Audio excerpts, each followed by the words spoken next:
하나님이 소망이십니다. 하나님께서 소망 되시니 우리는 걱정할 것 없습니다. 두려워할 것도 없고요. 그 일하시는 하나님, 그 하나님의 일하심을 이 땅 가운데 연결할 다리, 브릿지로 저와 여러분들을 부르셨습니다. 하나님을 믿는 사람들을 하나님께서 남겨두셨어요. 이 시대에 점점 크리스찬들이 줄어들고 있죠. 교회도 문을 닫고 있고요. 그런데도 불구하고 하나님께서 믿는 자를 남겨두신 이유는 이 믿는 자들을 통해서 하실 일이 있는 거예요. 저를 통해서 여러분들을 통해서 하나님이 하실 일이 있으십니다. 그래서 여러분들이 이 자리에 함께하고 계신 거예요. 그러니까 하나님의 일하심의 통로가 될 수 있는 저와 여러분 되기를 예수님의 이름으로 축복합니다. 몸이 좀 찌뿌둥할 때 있으시죠? 그럴 때 여러분들은 주로 어떻게 푸세요? 밖에 나가서 워크아웃을 하는 분들이 있고 집에서 쉬는 분들도 있고, 움직여서 풀어야 되는 찌뿌둥함이 있고 정말 쉬어야 될 때가 있어요. 그렇죠? 영적으로도 그럴 때가 있습니다. 성령으로 충만할 때가 있는가 한 반면에 좀 슬로우할 때가 있습니다. 내가 좀 일어나야 되는데 하는데 잘 안 되는 그런 때도 있어요. 후자인 경우가 있다면 위로합니다. 아마 본인이 제일 잘 알 거예요. 제일 힘들 거고, 내가 이러면 안 되는데 하면서도 자꾸 이렇게 반복되는 어떤 것에 가장 힘들 사람은 본인 일이라 생각을 합니다. 그런데요, 영적으로든 우리가 육체적으로든 아무리 찌뿌둥하고 더 눕고 싶고 더 쉬고 싶어도요, 이제는 일어나야 할 타이밍이 있어요. 그때가 언제인 줄 아세요? 알람 울릴 때. 아침에 더 자고 싶어요. 더 눕고 싶어요. 그런데 알람을 하나 맞춰놓고 일어나실 수 있는 분이 있는가 한 반면에 한 2개, 3개, 10개 맞춰두는 분 있죠. 몇 개 하세요, 알람? 마지막 알람에는 진짜 일어나야 되는 거야. 이거 못 일어나면 학교 늦어, 시험 늦어, 직장 출근 늦어요. 정말 일어나야 하는 마지막 알람이 있습니다. 그때는 일어나야 해요. 어떤 일에 책임이 있는 위치일수록 더욱 그러해야 합니다. 알람에 반응을 해야 하는 것은요, 우리의 삶을 내 멋대로 가도록 내버려 두기 위함이 아니라 주어진 것에 책임을 질 필요와 의무가 있기 때문에 그렇습니다. 저희 교회에 킹스테이블이 있습니다. 지하 1층에 식당이 있죠. 어제 새벽에였나? 밤 1시쯤에 이렇게 뭔가 버릴 게 있어서 식당에 이제 내려갔습니다. 불 켜고 그 깜깜한 아무도 없는 그 식당에 불 켜고 그 식당 안쪽에 부엌 쪽에 식자재가 놓여 있는 것을 봤는데 제가 깜짝 놀란 게 있어요. 뭘 보고 놀랐냐면 헛거 보고 놀란 게 아니라 그 박스에 이렇게 써 있는 거예요. 식자재 대통령. 제가 대통령 보고 놀랐어요. 요즘 시국이 그렇잖아요. 대통령이란 글자만 봐도 이게 또 무슨 소식일까 하면서 깜짝깜짝 놀라는 거예요. 뭐예요? 알람이 켜진 거예요. 하나님이 저는 이 나라를 깨우길 원하시는 줄 믿습니다. 열왕기, 성경 구약의 열왕기 상하 왕들의 이야기죠. 왕들의 이야기를 읽다 보면 하나님 앞에 잘한 왕들도 있고 못했던 왕들도 있습니다. 누군가의 죄로 그 한 사람만 망하는 것이 아니라 나라 전체가 무너지게 되는 경우도 있는 것을 보게 돼요. 그런데 성경에 그들의 이야기가 왜 적혀 있는가? 글을 보고 손가락질 하라고? 저는 그럴 수도 있죠. 근데 그렇지만은 않다고 생각해요. 그게 나라고 알려주시는 거예요. 그게 나 자신이라고. 내가 깨어있지 못했음을 알려주기 위해서, 나라를 위해서 내가 기도하지 못했음을 알려주기 위해서 하나님께서 두신 알람인 것입니다. 이 사태를 지나오고 기도해 오면서 그런 생각을 합니다. 원수마귀가 주는 생각인지 제가 제 자신에게 하는 말인지 모르겠어요. 문득 이런 퀘스천이 떠오르는 거예요. 네가 언제부터 그렇게 나라를 위해서 기도했다고? 근데 제 말은 그거예요. 그러니까 이제라도 그렇게 해야 되는 거 아니냐고요. 그러니까 이제라도 깨어서 회개하면서 기도해야 하는 것 아니냐고요. 어떤 한 연예인이 연말에 시상식에 나와서 연륜이 있으신 배우분이신데 그런 사과의 소감을 전하시더라고요. 이 나라가 이렇게 된 것에 대한 기성세대의 책임, 미안함과 안타까움을 이야기했습니다. 그런 이야기들을 들으면 여러분들은 무엇을 느끼시나요? 맞아요, 당신의 잘못입니다 그러나요? 그러지만은 않으실 거라고 생각을 합니다. 저는 그렇게 생각해요. 이 나라의 잘못과 책임, 사과는 왜 기성세대의 몫이어야만 하는가? 이 나라는 그분들만의 나라예요? 우리 나라는 아닙니까? 우리 세대의 나라는 아닌가요? 물론 무슨 이야기들을 하고 싶은지는 압니다. 그런데 우리는 이제 20세가 넘었고요. 다 성인이 됐어요. 우리에게 이 나라가 이렇게 주어졌는데 이렇게 주어졌다고 해서 우리에게 아무런 책임이 없나요? 이 나라는 내게 주어진 오늘이고 내가 살아야 할 현재입니다. 진학의 문제, 취업의 문제, 결혼의 문제, 나라가 이 지경이 됐으니 내 탓 아니야? 아니에요. 내 문제예요. 내가 끌어안고 기도해야 할, 남 탓할 필요 없어요. 내 나라니까 내가 기도해야 하는 겁니다. 일제 강점기에 그 독립운동가들의 나이들을 아세요? 윤봉길은요 19세에 농촌 개명운동에 뛰어들었어요. 나라를 위해서 순국했을 때가 24세입니다. 안중근은 자기 아버지가 조직을 만들었잖아요. 그 조직에 16살 때 뛰어들었어요. 그리고 30살 때 나라를 위해서 목숨을 잃게 되었죠. 여러 가지 과정이 있었지만 유관순 열사는 17세 때 그 19년도에 3.1운동을 하다가 잡혀서 그 다음 해에 18세의 나이로 숨을 거두게 되었습니다. 기성세대만의 문제가 아닌 거예요. 저와 여러분들이 함께 짊어지고 함께 기도해야 할 문제인 것입니다. 주일 예배가 시작되면 담임 목사님께서 늘 첫 번째로 하는 기도가 있으십니다. 그게 뭐냐면 나라와 민족을 위해서 기도합시다 하면서 매주마다 그렇게 예배를 선포하고 시작하세요. 저는 이것이 자랑스럽고요. 우리 성도님들도 이것을 자랑스러워하세요. 그래서 어떤 성도님은 자기 모임, 친구들의 모임에 나가서 그걸 자랑하신대요. 우리 교회는 매주마다 가장 먼저 나라와 민족을 위해서 기도하는 교회야. 그럼 친구들이 뻥치시네 그런데요. 뻥치시네. 와서 보라고. 저희는 정말 그렇게 하고 있습니다. 여러분 이제는요 우리가 깰 때예요. 알람이 울렸습니다. 나라를 위해서, 교회와 공동체를 위해서, 내 가족을 위해서, 내 인생을 위해서 기도해야 할 때가 왔습니다. 예수님께서 예루살렘에 입성하시면서 한 무화과 나무를 바라보십니다. 좀 시장하셨나 봐요. 무언가 따먹을 열매가 있을까 해서 가까이 가셨는데 열매가 없어요. 그래서 그 나무를 저주하십니다. 우리 한번 그 본문을 한번 읽어볼게요. 마가복음 11장 13절에서 14절입니다. 우리 다 같이 읽겠습니다. 다 같이. 멀리서 잎사귀 있는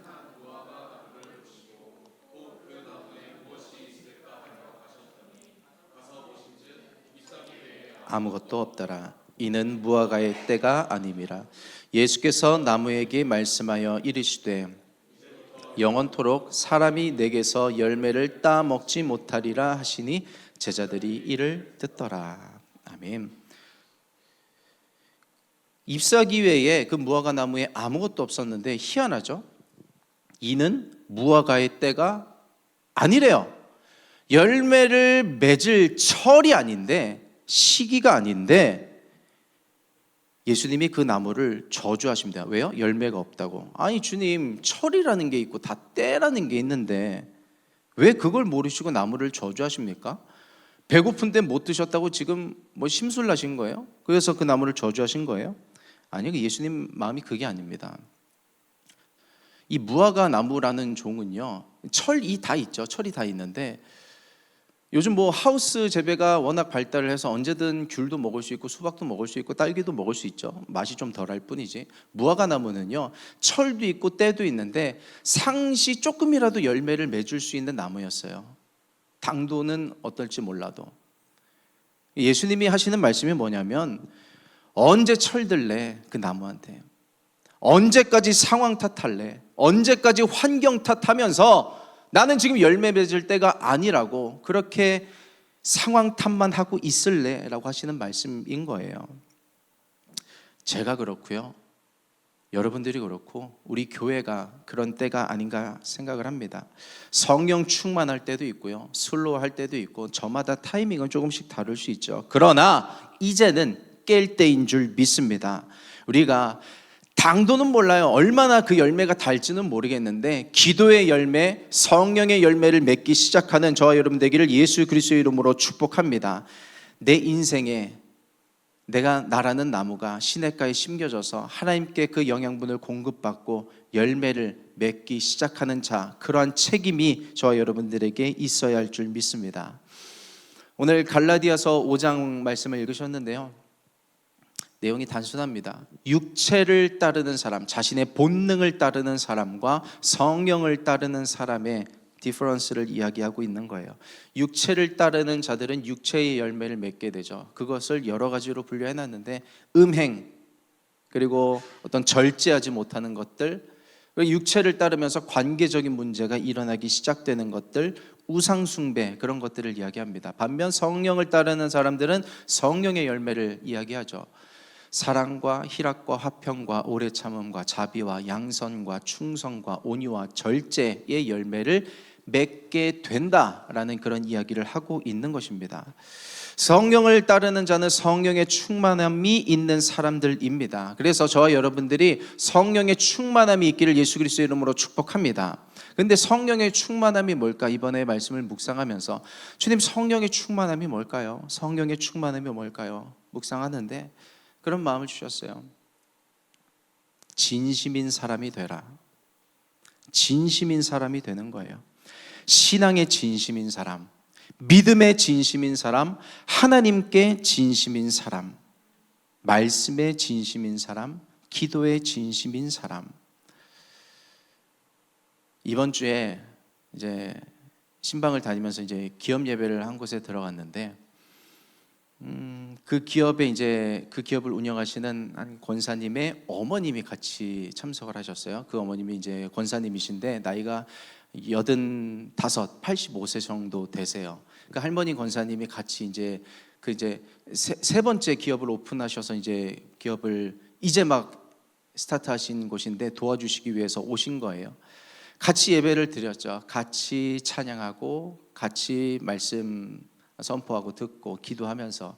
그런데 제가 이제 설교를 이렇게 하게 될 거 아니에요. 말씀을 전하는데 그 할머니 권사님이 옆에서 아멘 아멘 하시는 거예요.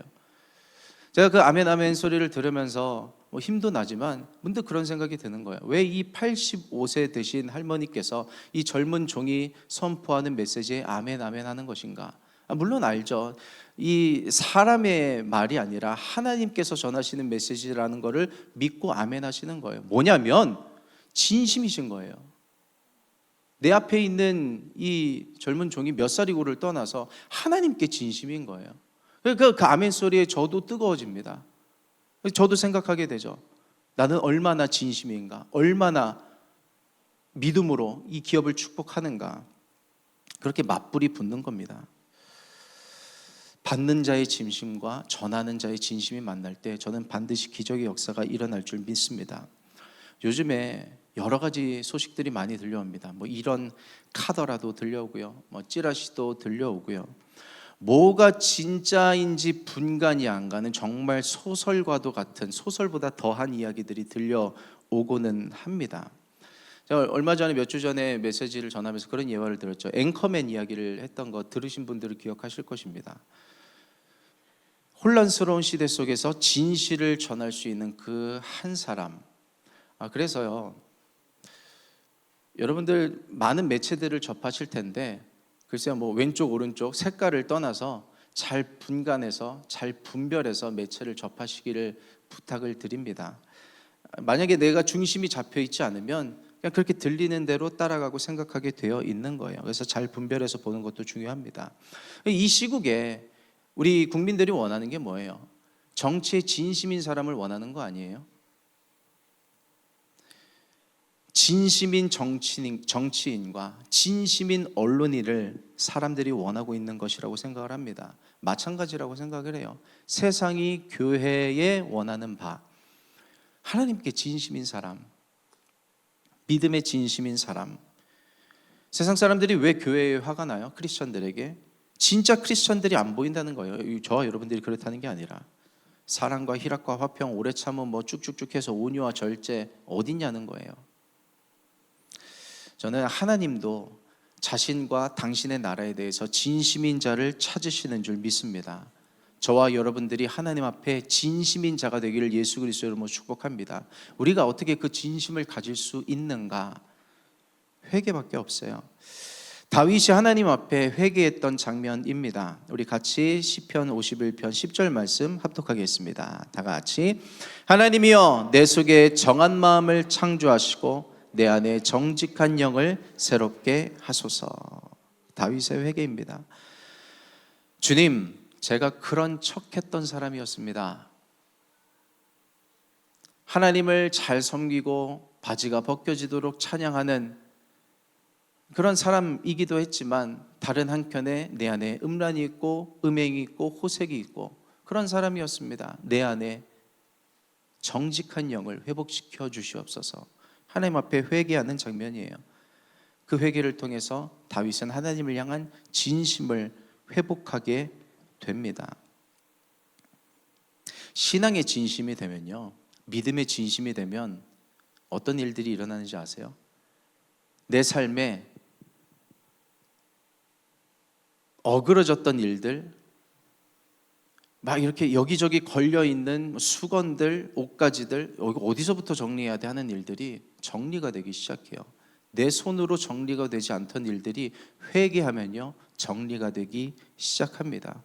머리가 복잡한 분, 여러 가지 고뇌와 또 문제와 질병으로 인해서 힘듦 가운데 있는 분들이 계시다면, 무언가 눌려있고 손대는 것마다 잘 안 되는 듯하고 머리가 복잡한 분들, 하나님 앞에 한번 나아가서 회개의 눈물을 흘리고 회개의 영을 받고 하나님 앞에 그 정직한 영을 회복할 수 있게 되기를 부탁드립니다. 자리를 잡아가기 시작할 것입니다. 전심으로 하나님을 그렇게 섬기면요, 진심이 되면요 행복해요.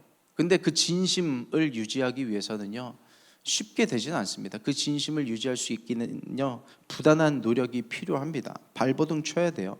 그냥 쉽게 그게 진심이면 되겠지 뭐 생각만 해서 되는 일이 아닙니다. 발버둥 쳐야 돼요. 이번 주에 새벽 예배를 준비하면서요, 새벽에 5시 반에 예배가 시작해서 6시면 딱 끝납니다. 새벽 예배 설교는 한 15분 정도면 끝나요. 어떤 때는요 새벽 예배 설교를 준비하면 한 30분 안에 끝날 때도 있어요. 어떤 때는 이번 주 같은 경우에는요 한 4시간 반 넘어가는데 힘든 거예요. 너무 안 되는 거예요. 이게 몰라요. 저는 몰라요. 뭐가 문제인지 몰라요. 이게 그냥 하면 되죠. 그냥 알고 있는 걸로 이렇게 하면 되는데 그러면 안 되잖아요. 뭔가 받아서 하나님의 마음을 전해야 되는데 그냥 그렇게 끙끙대는 거예요. 저는 성도님들은 모르셔도 하나님은 아시기 때문에 그냥 대충 해서 그 15분 설교를 할 수가 없어요. 저는 그 마음을 하나님께서 보신다고 저는 믿어요. 물론 그렇게 끙끙 앓고 정말 끙끙대서 준비한 설교가 뭐 어마어마하게 은혜가 되면 좋겠는데 매번 그렇지도 않아요. 근데 짧게 그렇게 훅 하고 준비하게 하신 설교에 더 은혜가 있게 하실 때도 있고, 막 이렇게 여러 가지 준비했는데 잘 안 되게 하실 때도 있고, 몰라요. 하나님께서 일하시는 것을 기대해야 합니다. 취업을 준비하는 분들도 있죠. 얼마 전에 이제 취업 멘토링도 했는데, 면접에서 그 면접관들이 뭘 기다리는 거예요? 이 직장에 진심인 사람 기다리는 거 아니에요? 이 직무에 진심인 사람 기다리는 거 아니에요? 여친과 남친이 서로에게 뭘 바래요? 서로에게 진심이길 바라는 거 아니에요? 이제 여러분들이 결혼을 하시면 내 며느리가, 내 사위가 내 딸과 내 아들에게 진심이기를 바라는 거 아니겠어요? 부모님들이. 어제 제 둘째 아들이 유치원에서 발표회를 했습니다. 발표를 한 여러 가지 순서가 있어요. 태권도도 있고요. 이렇게 영어 드라마 역할극도 있고요. 합주도 있어요. 합주를 하는데 그 밑에서 선생님이 막 이렇게 지휘를 하시는데, 저는 그 7세 애들이 합주가 된다는 게 너무 놀라워요. 트라이앵글을 하고 북을 치고 장구를 치고 뭐 꽹과를, 여기서 쿵쾅 쿵쾅이 되는 그 티키타카가 되는 게 너무 신기하더라고요. 그건 뭐냐면 그 연습을 시키신 것도 있는데 그 앞에서 막 이렇게 열정 다해서 너 여기 앞줄, 뭐 앞줄 두 번째 줄 세 번째 줄 하면서 수시도 하면서 진심으로 하니까 부모님들이 감동을 받는 거예요. 진심은 통하게 돼 있더라고요. 오늘 콰이어에서도 찬양을 해주셨는데 달란트 비유였죠. 2달란트 받은 사람은 진심이었어요. 그 2달란트를 가지고 최선을 다해서 내가 어떻게 하면 이 2달란트를 잘 가꾸어서 더 남길 수 있을까, 최선을 다합니다. 그래서 2달란트를 남기죠. 5달란트 받은 사람들은 자신이 받은 5달란트를 가지고 최선을 다해서 5달란트를 남겨서 착하고 충성된 종이라는 칭찬을 받습니다. 1달란트 받은 사람은 이 1달란트 뭐 별거 아니지, 뭐 잘 묻어뒀다가 하나님께 드려도 이것만 가지고 칭찬받을 거야. 아니요, 예수님 뭐라고 하세요? 악하고 게으른 종아 라고 말씀을 하시잖아요. 저와 여러분들은 몇 달란트를 받았나요? 내게 있는 달란트는 몇 달란트인가요? 2달란트 받은 사람들, 5달란트 받은 사람들, 어떤 물질을 떠나서 신앙에 있어서도 믿음에 있어서도 충만한 사람들이 할 거야, 나라를 위한 사명이 있는 사람들이 기도할 거야가 아니라 1달란트 받은 사람도 기도해야 하는 거예요. 이제는 같이 시작을 해야 하는 것입니다. 내게 많은 것을 주셨든 적은 것을 주셨든 내가 가진 오병이어의 진심이라면 그 꼬마아이가 그것 가지고 예수님 앞에 나가서 이거 써달라고 하는 거잖아요. 내 믿음의 사이즈가 얼만하든지 이것 가지고 하나님, 내 기도를 이 나라를 위해서 사용해 주세요. 내 교회를 위해서 사용해 주세요. 내 가족을 위해서 사용해 주세요. 내 인생을 위해서 큰 믿음으로 하나님 앞에 기도하면 좋겠지만 겨자씨만한 이것 가지고 주님 앞에 기도합니다. 내 이 기도를 사용해 주세요라고 기도할 수 있는 저와 여러분 되기를 부탁드립니다. 하나님도요, 진심이신 분이세요.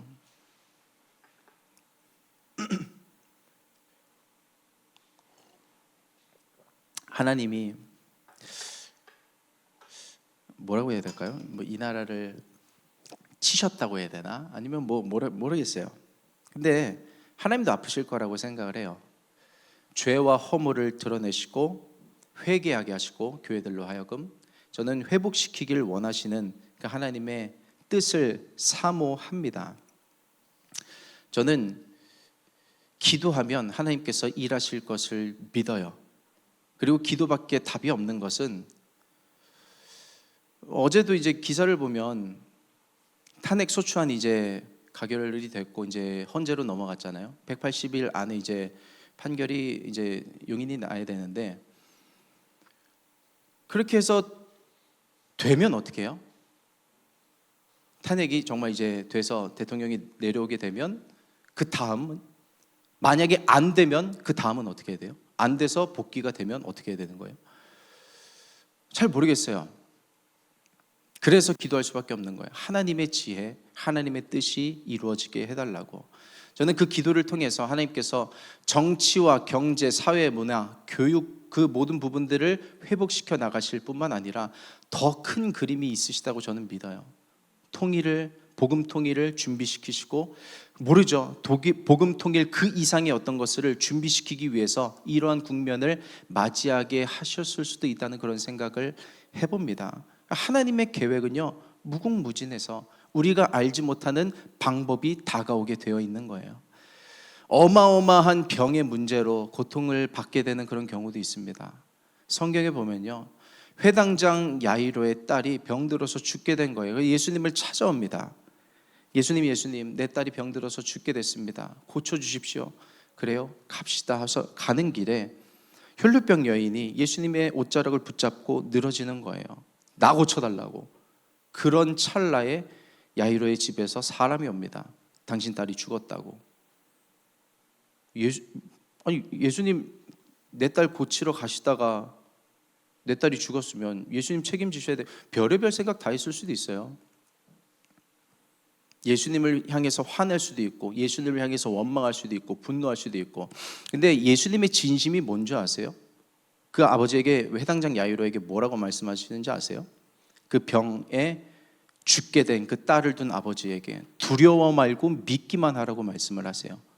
두려워 말고 믿기만 하라. 죽었는데 두려워 말고 믿기만 하라. 그 집에 찾아가셔서 그 소녀를 일으켜 세워주십니다. 뭐예요? 예수님은 뭐를 알려주고 싶으셨냐면, 예수님 자신에게 병을 고칠 권세가 있는 것뿐만 아니라 죽은 자를 일으킬 수 있고 소망이 없는 세상 가운데 참된 소망을 전할 수 있는 것을 알려주길 원하셨던 거예요. 병을 고치길 원하는 이 작은 것 하나만 보고 있었던 그 아버지에게 더 큰 것을 계획하고 계셨고 더 큰 것을 보여주신 거예요. 저와 여러분들의 인생에 찾아온 고난의 문제들 가운데 우리는 그것이 해결되길 바라지만 더 큰 그림을 그리고 계신 하나님을 신뢰할 수 있는, 그 하나님께 소망을 둘 수 있는 저와 여러분 되기를 예수 그리스도의 이름으로 축복합니다. 그러므로 이 땅도 이 나라도 소망이 있는 거예요. 그 하나님을 붙잡고 그 하나님과 동행하고 하나님 주시는 마음으로 충만케 되는 우리가 되기를 소망합니다. 우리 오늘 본문의 25절 말씀 한번 읽어보겠습니다. 우리 다 같이 합독할게요. 다 같이. 만일 우리가 살면 또한 성령으로 행할지니. 아멘. 성령으로 살면 성령으로 행하라고 이야기를 하는데, 이걸요 그냥 한마디로 압축해서 표현할 수 있어요. 그게 뭐냐면 keep walking이에요. 걸어가라. 계속해서 걸어가라. 자전거 타보셨나요?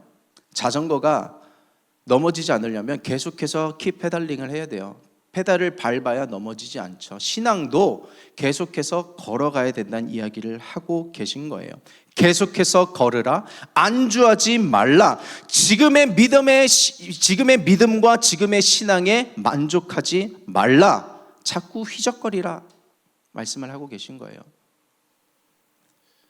여기는 뭐 이제 신앙의 연차가 오래되신 분들도 있을 거고 뭐 얼마 안 된 분들도 계실 거라고 생각을 합니다. 우리 함께 얼마가 됐던 간에 계속해서 앞으로 전진해서 나아가는 우리가 되기를 소망합니다. 그리고 그런 큰 그림만 볼 게 아니라 오늘 이 하루에 내일부터 시작될 여러분들의 삶의 현장에서 keep walking with 하나님과 성령님과, 뭐냐면 계속해서 티키타카를 원하시는 거예요. 주님, 이거 어떻게 할까요? 이거 어떻게 할까요? 이 사람을 만났을 때 어떻게 할까요? 이 계약에서 어떻게 할까요? 이 공부는 어떻게 할까요? 제가 사실 오늘 주일 설교를요 화요일 새벽에 다 썼어요. 갑자기 하나님이 마음을 주셨는지 뭔지 모르겠는데 다 썼어요. 30분 전 설교하려면 5페이지 쓰거든요. 5페이지 다 나왔어요. 근데 금요일에 갑자기 마음을 자꾸 찌르시는 게, 좀 더 해봐. 좀 더 바꿔봐. 사실 제 안에도 뭔가 빠르게 쓰긴 썼는데, 그래서 제 안에 그게 있었죠. 아싸. 이번 주말은 좀 쉽게 넘어갈 수 있겠다. 근데 자꾸 찌르시는 거예요. 뭔가 더 있을 텐데. 그래서 기도하고 묵상하다 보니까 그냥 다 뒤집어 엎어요. 다시 쓰게 되는 겁니다. 그래서 주님, 다음 주부터는 미리 안 쓰려고요. 이런 생각도 하게 되는데, 그런 거예요. 이렇게 주님과 동행하다 보면 이렇게 무언가 톡톡 치면서 인도해 가시는 부분들이 있어요. 제가 지난주에 설교를 하다가 뭔가 막 이렇게 메시지를 전하는데 하나님께서 제게 주신 마음들이 몇 가지가 있었어요. 그건 그대로 전했습니다. 근데 하나를 놓쳤어요. 그래서 그 순간 저 혼자 생각했던 게 뭐였을까? 궁금하기도 하면서 회개했어요. 주님, 제가 아둔해서 성령 충만하지 못해서 하나님께서 전하라고 하신 것을 못 전했습니다. 주님 죄송해요 라고 순간 회개하면서 제가 설교를 했었어요. 지난주에. 여러분들은 무슨 부분인지 모르실 거예요. 저만 아는. 그런 거죠. 그러니까 성령의 충만함이 인도하심을 받아서 keep walking 하다 보면 내게 말씀하고자 하시는 것들이 중간중간 있는 거예요. 그 성령의 충만함을 유지하기 위해서 성령으로 행하라고 이야기를 하고 있는 것이었습니다. 그래서 성령 충만한 삶은요 계속해서 걸어가야 해요. 하다 못해 서 있어야 돼요. Stand firm. 서 있어야 돼요. 굳건하게. 주저앉고 눌러앉아 있다 보면요 쉬어본 사람은 알아요. 신앙은 쉬게 되면요 뭐 방학하는 거는 뭐 금방입니다. 그래서 저는 직업이 목사인 게 감사해요. 쉴 수가 없어. 아파도 주일 아침에 알람이 울리면 일어나야 돼요. 어떻게 하겠어요? 누가 와서 설교할 거예요? 여러분들은 병가 휴가 뭐 내실 수도 있겠죠. 근데 같이 합시다. 아파도 같이 아픕시다. 예? 목사만 책임지고 주의를 지키라고 하지 말고 우리 같이 아프고 같이 예배드립시다. 그런 거예요. 그래서 저는 목사님께 감사한 게 죽이 되든 밥이 되든 이렇게 있을 수밖에 없는 거예요. 저는 목사가 아니었으면요 자랑스럽게 이야기할 수 있습니다. 교회에서도요 신앙 있는 척하면서 적당하게 이렇게 뭐 리더도 하면서 잘 살아갔을 거예요. 세상에서도 누구 못지않게 부어라 마셔라 하면서 행복하게 즐겁게 잘 살았을 거예요. 제가 저를 잘 알아요. 그래서 교회에서도 세상에서도 양다리 걸치면서 적당하게 잘 살아갔을 겁니다. 그래서 저를 부르신 거예요. 저를 그래서 메어 놓으신 거고 그래서 목사 되게 하신 거예요. 이런 사람은 목사나 되라고, 목사나라고 해서 죄송합니다. 감사해요. 여러분들이 대단한 거예요. 목사도 아니신데 이 자리에서 지금 이 시간에 뭐 하시는 거예요? 나 이해가 정말 가끔 안 돼. 여기서 뭐 하는 거지? 대단한 거예요. 그 주님이 오늘 원하시는 게 뭐냐면 keep going, 같이 가자, 같이 함께하자, 같이 성령으로 동행하면서 막 당도 높은 열매는 아닐지라도 그렇게 기도의 열매를 맺어가면서 나와 함께하자, 성령의 열매를 맺어가자.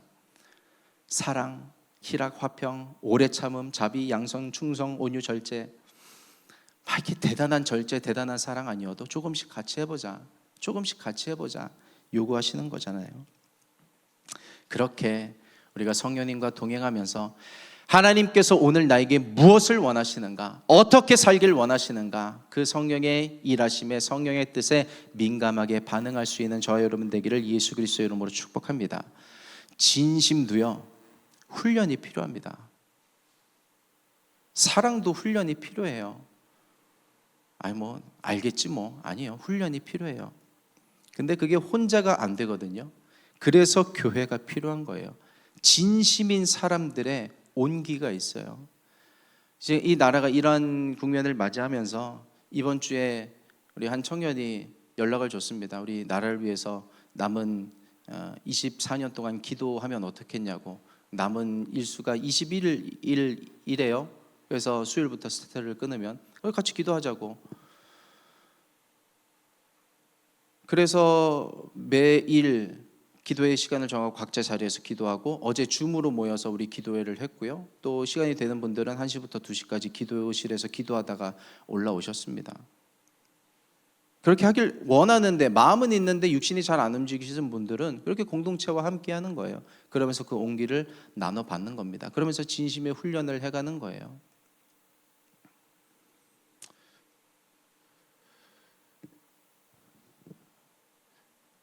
저는 이번에 우리가 같이 기도하기를 소망합니다. 우리 비전 멘토링부터 우리 같이 해왔잖아요. 내가 할 수 있는 오비영예어 꺼내오면서 내가 할 수 있는 거 대단한 건 아니더라도 조금씩 같이 해왔잖아요. 우리 이 기도도 같이 하기를 소망합니다. 뭐 대단한 구국 기도회까지는 아니어도 우리의 기도의 열매를 통해서 저는 무언가 하실 게 있다고 생각을 해요. 그리고 이 공동체를 만들어 가실 무언가의 그림도 있으실 거라고 생각을 하고, 그래서 우리가 하나님 앞에 진심이고 사람 앞에 진심이고 내 믿음과 신앙에 있어서 진심인 하나님 기다리시는 그 한 사람이 되기를 예수 그리스도 이름으로 축복합니다. 저와 여러분들을 하나님이 기다리고 계세요. 이 진심을 하나님 앞에 올려드릴 수 있는 우리가 되기를 예수님의 이름으로 소망합니다. 우리 같이 기도하겠습니다.